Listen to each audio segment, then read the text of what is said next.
అవ్వా అవ్వా రా పావని. అవ్వా ఏం చేస్తున్నావు అవ్వా? నీకోసం రొయ్యల బిర్యానీ చేస్తుందా? అవునా, రొయ్యల బిర్యానీ చేస్తున్నావు. ఎంతవరకు చేసావు అవ్వా? పావని ఇప్పుడే దబర్లో నూనె పోసి బిర్యానీ ఆకేసా. దాంతో పాటు పచ్చిమిరపకాయలు ఎర్రగడ్డలు వేసి బాగా వాడ్చుకోవాలి పావని. సరే అవ్వా. కొంచెం పుదీనా, ఎర్రగడ్డలు అయితే బాగా వేగిపోయాయి. టమాటా అయితే వేసేద్దాం. ఇప్పుడు బాగా వాడ్చుకోవాలా. అల్లం తెల్లగడ్డ పేస్టు, తగినంత ఉప్పు, కొంచెం పసుపు, కారం, కొద్దిగా పెరుగు,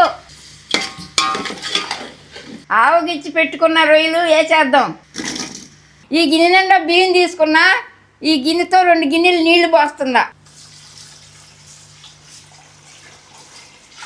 బియ్యం అయితే పోసేస్తుందా. ఒక బద్ద నిమ్మకాయ, మూత పెట్టుకుందాం. పావని రొయ్యల బిర్యానీ అయితే రెడీ అయిపోయి ఉంది. తిని చూసి ఎలా ఉందో చెప్పమ్మా. సరే అవ్వా.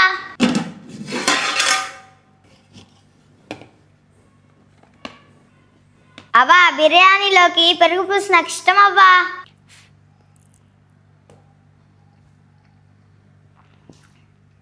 అవ్వా రొయ్యల బిర్యానీ అయితే సరిగ్గా ఉందవ్వా.